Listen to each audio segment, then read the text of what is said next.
Assalamualaikum warahmatullahi wabarakatuh. Kembali lagi kita bisa bertemu dalam pembelajaran di bab 5 tentang peran Indonesia dalam hubungan internasional. Harapkan siswa-siswi semua untuk menyimak video ini sampai selesai sehingga nanti kita bisa tanya jawab di akhir materi.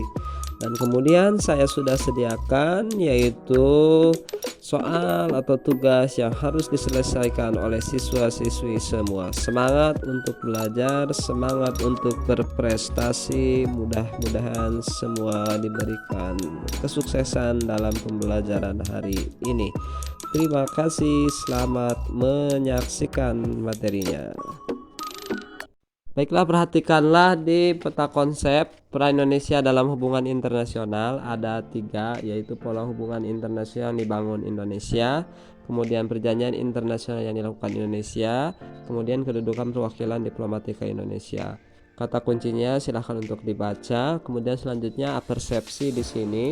Kita melihat amati gambar di atas ini ada Presiden Joko Widodo yang menghadiri yaitu pertemuan ASEAN. Di sini merumuskan 5 pertanyaan yang berkaitan dengan gambar tersebut dalam peran Indonesia dalam hubungan internasional. Kemudian selanjutnya nanti didiskusikanlah jawaban atas pertanyaan-pertanyaan tersebut dalam kelompok yang terdiri dari 4 atau 5 orang siswa. Kemudian pilih salah satu anggota kelompok diskusi Anda untuk mempresentasikan hasilnya. Silahkan nanti dipresentasikan dengan poin berdasarkan kelompok masing-masing ya. Kemudian baiklah, yang A di sini pola hubungan internasional yang dibangun Indonesia. Yang pertama kita bahas tentang definisi dari hubungan internasional, yaitu adalah sebuah hubungan antara bangsa, baik antara warga negara suatu negara dan warga negara lain, serta di sini yaitu negara dan individu atau badan hukum serta negara dan negara.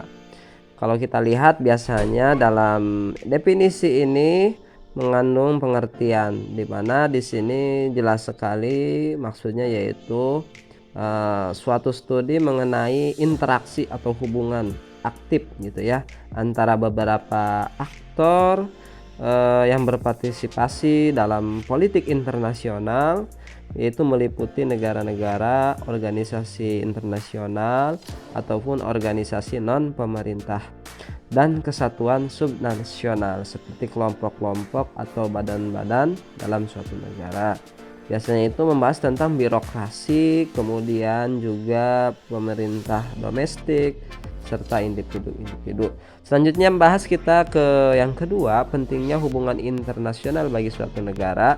Ya tentunya di sini sangat penting sekali ya buat Indonesia khususnya, yaitu terjalinnya hubungan internasional, kemudian tujuan dan cita-cita luhur suatu negara itu yang dilakukan bertujuan untuk menciptakan perdamaian di dunia, karena banyak konflik sekali di negara-negara. Kalau kita melihat di Timur Tengah, di daerah Palestina, di Suriah itu terjadi yang namanya pergolakan atau kekacauan yang disebabkan karena kedaulatan negaranya itu kurang utuh seperti itu. Selanjutnya di sini juga itu berkaitan dengan yang namanya keamanan negara, dan diperlukan juga yang namanya yaitu diplomasi atau hubungan internasional gitu ya, seperti itu. Baiklah, selanjutnya yang harus diperhatikan di kekuasaan negara itu berasal dari 3 sumber, yaitu SDA, sumber daya alam, geografi dan penduduk. Kemudian sosial psikologis, terdiri dari citra, sikap, harapan penduduk dan kualitas kepemimpinan. Kemudian yang ketiga yaitu kapasitas industri dan kesiapsiagaan militer. Adapun dalam keamanan itu dikaitkan dengan yang namanya ancaman dari bidang militer, kemudian ekonomi, politik dan ekologi. Selanjutnya di sini yang bisa ditarik kesimpulannya adalah bisa memanfaatkan yaitu potensi dari sumber daya yang melimpah, kemudian strategi politik luar negeri yang baik, juga diperlukan yang namanya yaitu hubungan internasional yang dibangun secara efektif, efisien dan berkualitas. Kemudian di sini ada Yang ketiga yaitu pola hubungan internasional. Pola hubungan internasional yaitu mencakup unsur-unsur ekonomi, kemudian sosial, budaya, perpindahan penduduk dan pertahanan, kemudian juga keamanan atau hankam, pariwisata, olahraga dan pertukaran budaya. Jadi maksudnya di sini nanti berbagai perilaku para aktor hubungan internasional ini yaitu adalah menghasilkan yaitu kerjasama, kemudian mengurangi perang, konflik, kemudian aliansi dan berbagai interaksi dalam organisasi internasional. Kerjasama itu ada yang namanya yaitu kerjasama bilateral antara dua negara, misalkan Republik Indonesia bekerjasama dengan Kanada. Apa saja yang dibahas di situ yang bisa dibahas adalah tentang misalkan di sektor perekonomian, misalkan atau konstruksi ya seperti itu. Selanjutnya yaitu di sini kerjasama RI ASEAN, disebut juga dengan kerjasama regional. Ini adalah kerjasama di kawasan Asia Tenggara, misalnya didirikan melalui deklarasi ASEAN pada tanggal 8 Agustus 1967 di Bangkok, Thailand. Di sini yang berkaitan dengan yang namanya bentuk kerjasama di bidang keamanan transportasi barang dan orang untuk menanggulangi ancaman terorisme internasional. Kemudian selanjutnya juga ada yang namanya kerjasama konferensi Asia Afrika atau disebut dengan kerjasama multilateral. Di sini itu berkaitan dengan sebagai bekas negara jajahan memiliki yaitu persamaan nasib. Maksudnya di sini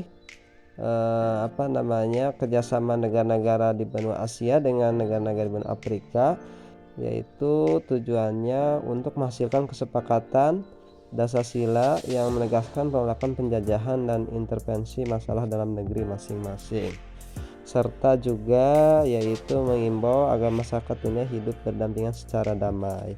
Kemudian ada juga yang keempat di sini sarana hubungan internasional.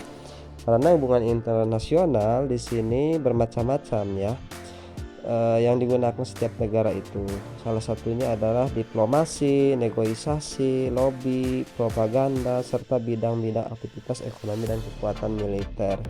Diplomasi ini di sini digunakan untuk memperjuangkan yang namanya yaitu kepentingan setiap negara, untuk kemerdekaannya, untuk perekonomiannya dan lain sebagainya. Secara luas, diplomasi ini menunjuk pada seluruh kegiatan untuk melaksanakan politik luar negeri. Yang dalam hubungannya itu tadi ya, bisa juga diplomasi ini adalah sebagai proses komunikasi antara pelaku politik internasional dan instrumen untuk mencapai tujuan kebijakan politik negara. Kemudian di sini ada juga negosiasi, yaitu perundingan ya, kemudian juga ada lobby, kegiatan politik yang dimaksud untuk mempengaruhi negara tertentu, tujuannya untuk memastikan kepentingan suatu negara. Kemudian juga ada propaganda. Propaganda ini adalah suatu usaha sistematis yang dilakukan untuk mempengaruhi pikiran, emosi, dan tindakan suatu kelompok masyarakat. Kemudian ada yang namanya ekonomi, tidak perlu ditangani. Ekonomi ini ya tentunya berkaitan dengan hal-hal yaitu berkaitan dengan sarana perekonomian. Kemudian juga kekuatan militer. Dan ini adalah peralatan yang dibutuhkan oleh sebuah negara, itu harus bagus, harus canggih, harus tidak ketinggalan oleh negara-negara. Kemudian selanjutnya di sini mungkin itu yang disampaikan untuk pembelajaran hari ini. Ada tugas di sini yaitu contoh pola hubungan internasional Indonesia adalah kerjasama bilateral, regional, dan multilateral. Di sini tuliskan minimal 2 contoh untuk setiap pola hubungan tersebut ya. Jadi tunjukkan pula manfaat yang didapatkan Indonesia. Silahkan nanti siswa semua individu untuk menyelesaikan yaitu tugas. Contoh pola hubungan internasional Indonesia adalah kerjasama bilateral, regional, dan multilateral. 3 ya. Mungkin cukup sekian untuk pertemuan hari ini. Mohon maaf sebelumnya atas kekurangan. Assalamualaikum warahmatullahi wabarakatuh.